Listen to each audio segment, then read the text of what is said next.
I'm gonna eat the whole thing here. With these spread around. Of course.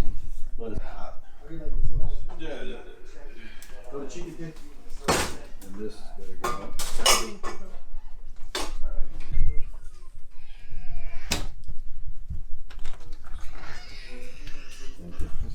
Thank you, Prabhu.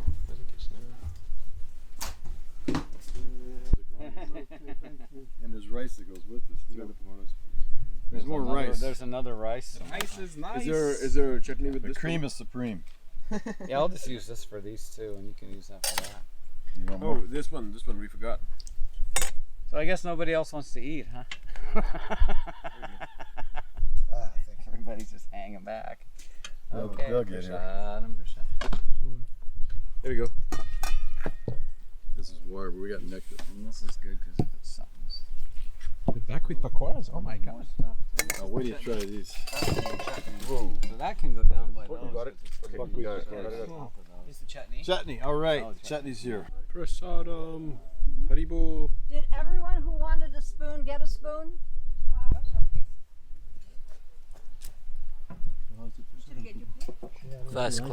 First class, Krishna liked. There's 2 more people coming. I'm gonna Buckwheat put pakoras, your- wow, right here.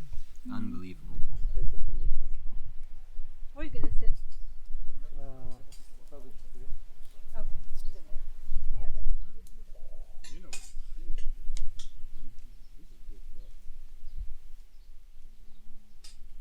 Oh, Prabhu, I was wondering if you would like to maybe show us like a short tour of the garden, perhaps. Yeah, just so the Prabhus will do it because they wanted to go on. All right, let's do a short. There you go. Short There you tour. go. I'll wait here because I've seen it. You've already had this. Yeah. Something's wrong with this water. Yes. So we're here with Damagosha Prabhu, an incredible servant in the army of His Divine Grace A.C. Bhaktivedanta Swami Prabhupada, Jai. And he's going to show us around in this incredible project of his, how things are developing, and let's go for it. Hare Krishna. So we have basically 3 gardens here.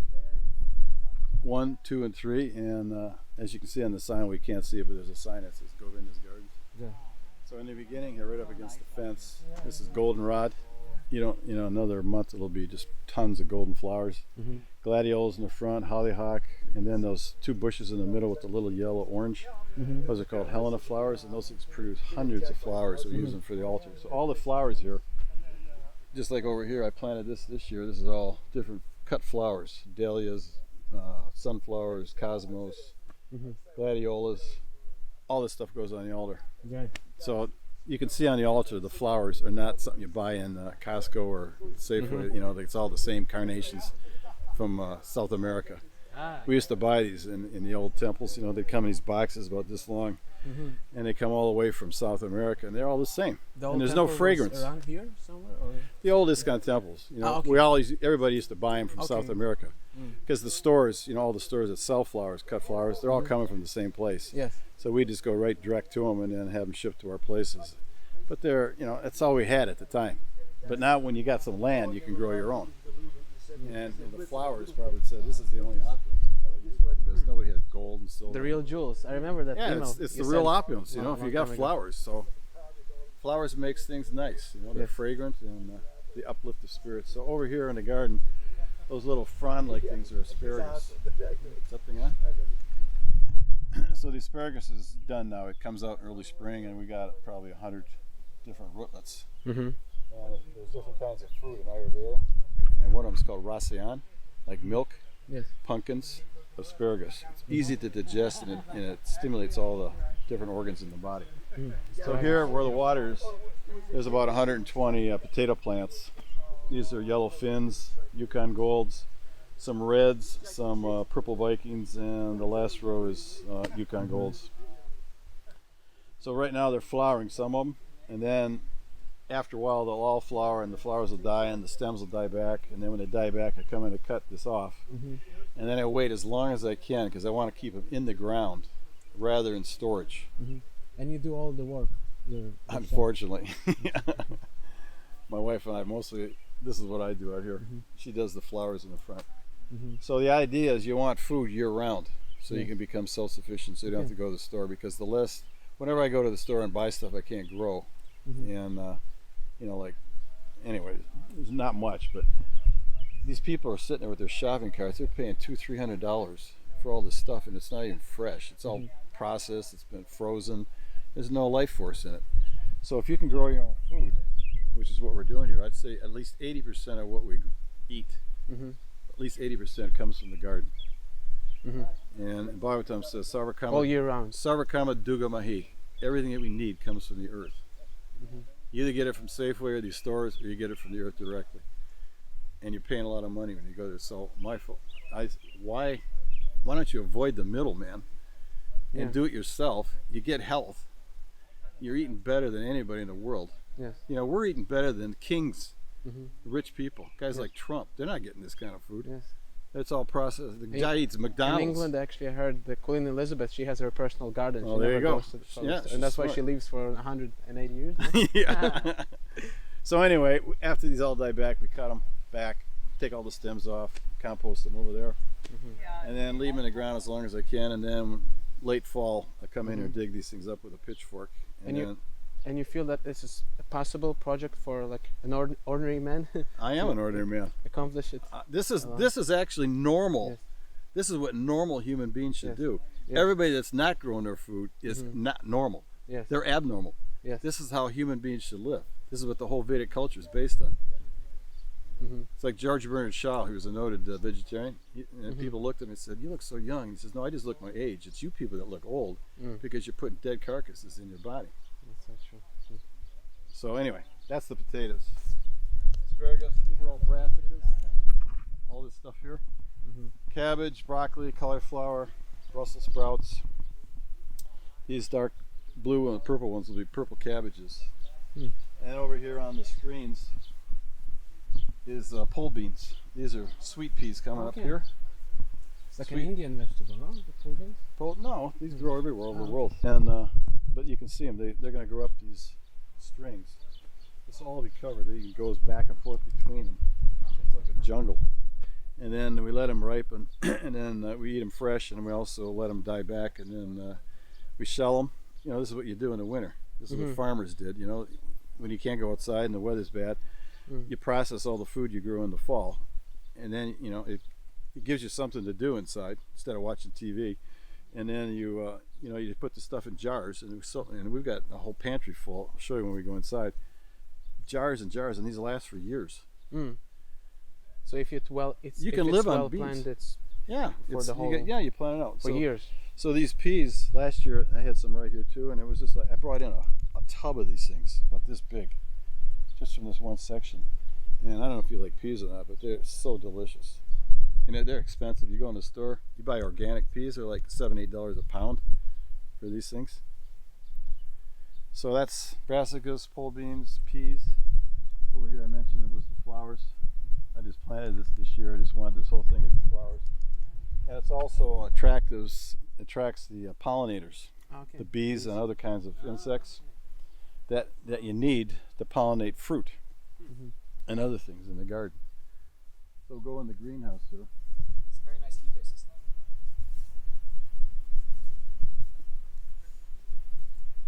I built this in 2007, so 12 years ago.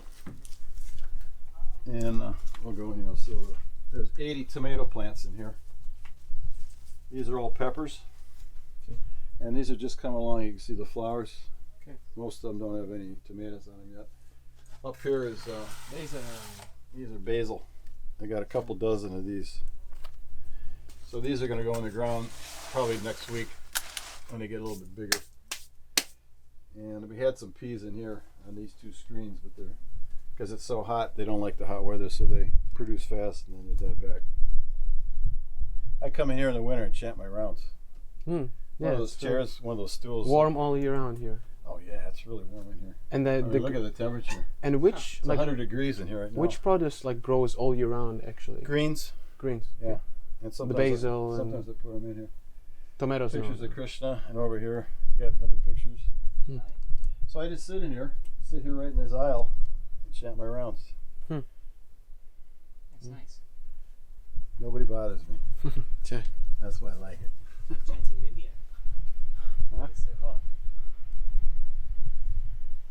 So we'll go over here to the hoop. Oh, let me show you one more thing. These are grapes.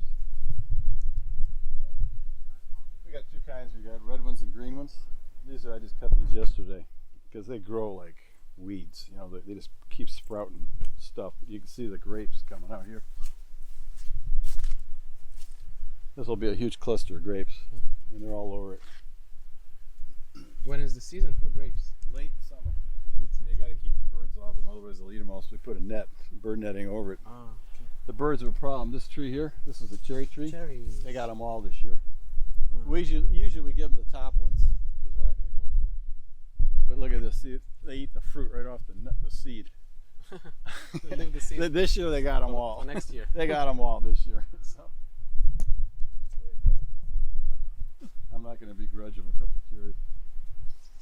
Yeah, I remember this complaint that devotees, they were complaining in some farm, I think Nityananda's farm, that what should we do with the animals? They eat all the produce. And Prabhupada said, well, grow enough for them. They too, Yeah, they children gotta of God. This is pears.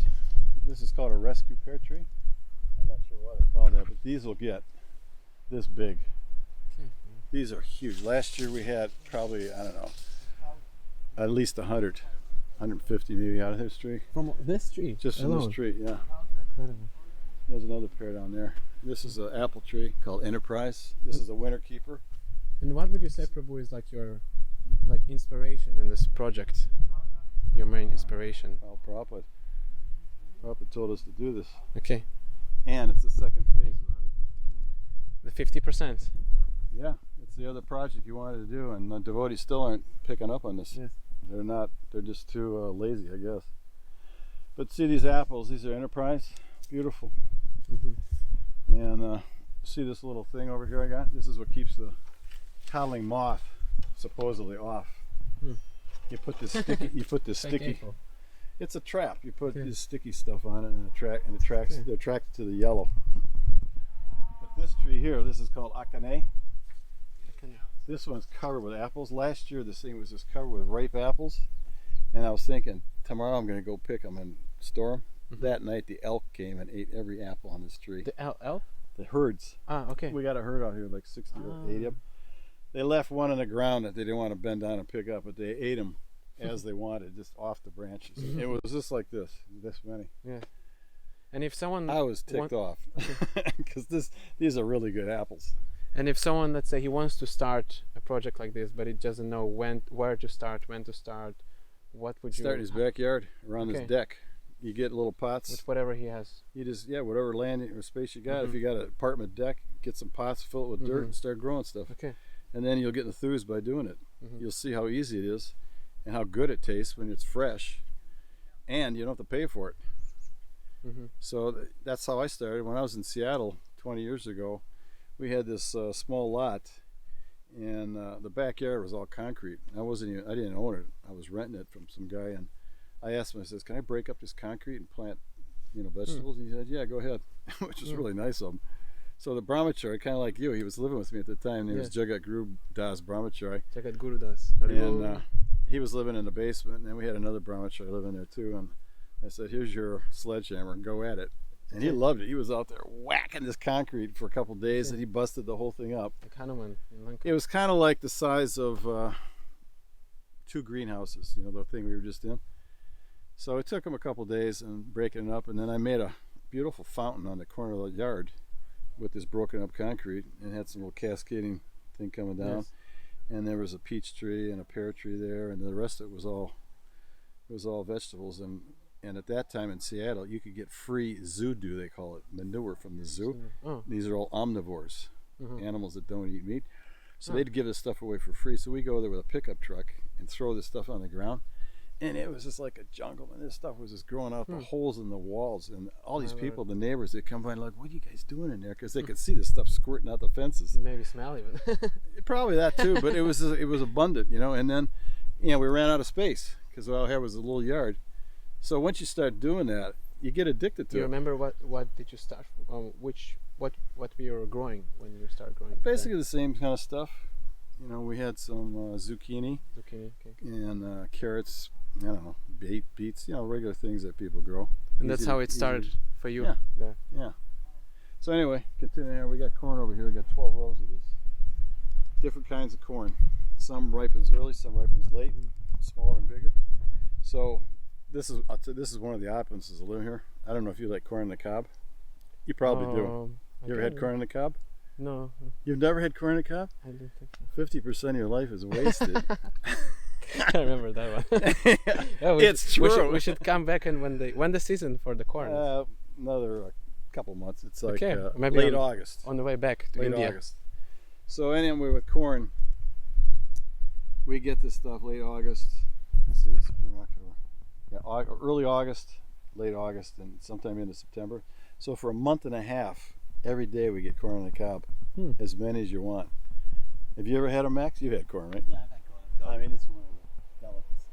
With butter, yeah. It's just so good. And there's a story Prabhupada told about one of his servants when he was a householder.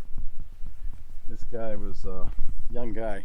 He was like 20 years old, and Prabhupada was only paying him 5 rupees a month. Wow. You know, that was the going rate, and that was enough money for a laborer. You know, it was And like, all he ate was corn, I think, right? that's all he had was corn. And then Prabhupada said, "How'd you get such a strong body?" He says, "I just eat corn." Yeah, I remember that. And there's different ways you can prepare it. Yeah.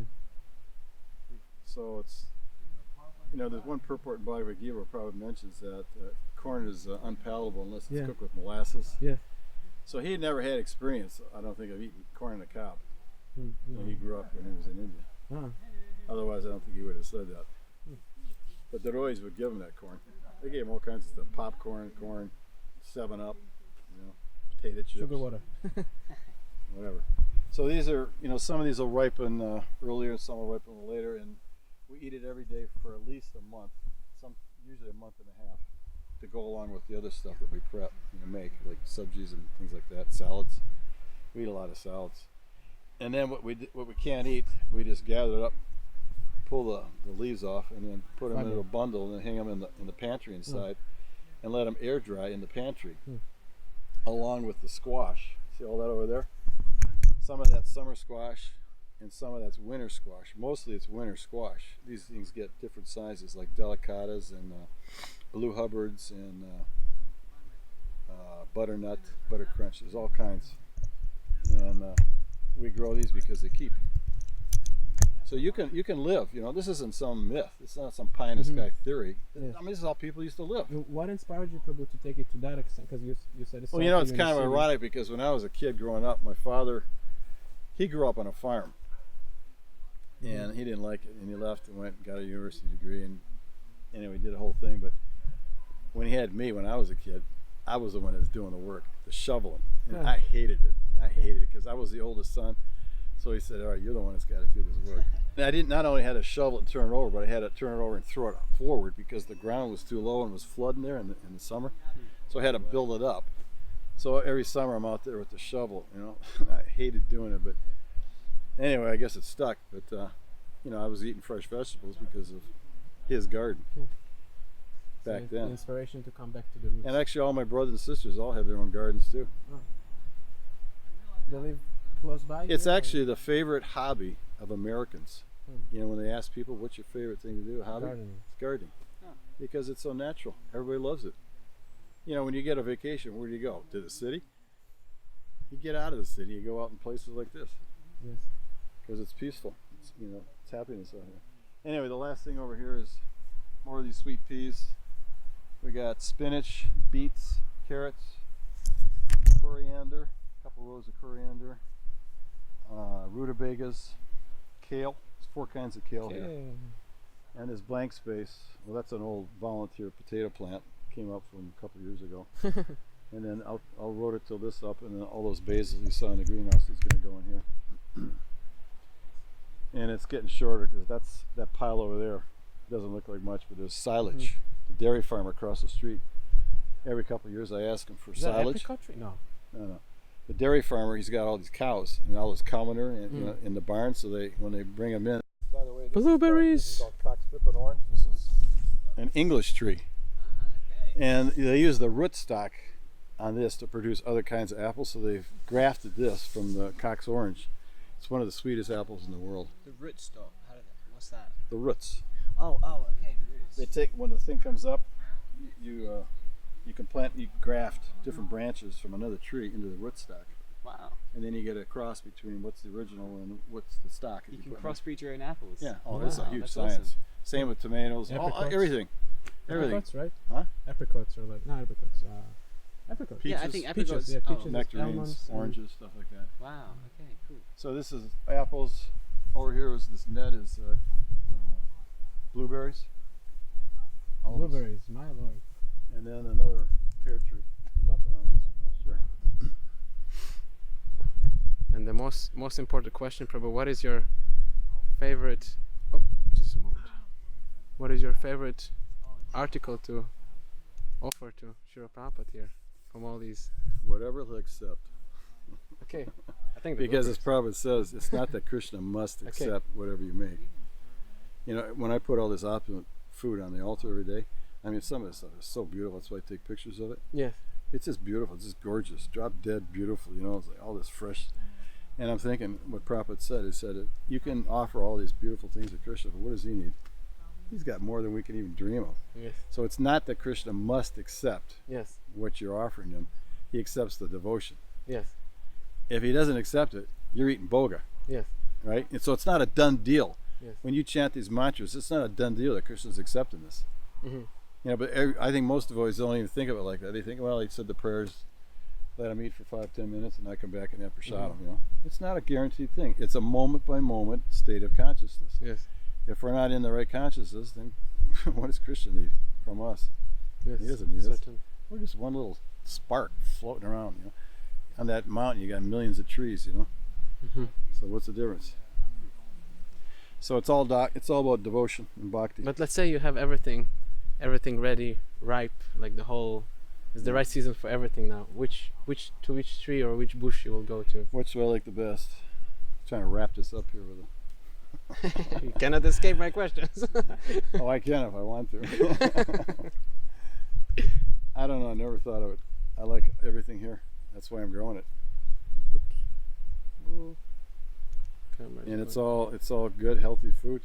You know, it's a good balanced diet. You know, especially the greens and everything. You know, the fruit. We're living how people should live. Yeah. This is not abnormal. It's not extra. It's special. It's just how normal people should live. The problem is people aren't normal today. Yes. They're living an abnormal life, and they think they could be normal. And we're trying to reason with them. Like frozen food, you know, or microwave food. This stuff's dead. It turns food. Even back in the 70s, the Russians did experiments on microwave food, and they found that this stuff becomes carcinogenic. Yes. So after you hear that, why would you want to microwave your food when you're eating cancerous stuff? Yeah. And Prabhupada, when he came here, you know, he said the frozen food that was given to him, he said it's tasteless, and it is. There's no prana, there's no life force in it. You know, the longer the thing stays away from the original source, when you pick the fruit or the vegetable, the longer the time span is, the less life force is in that fruit or vegetable. So you're getting less and less nutritional value.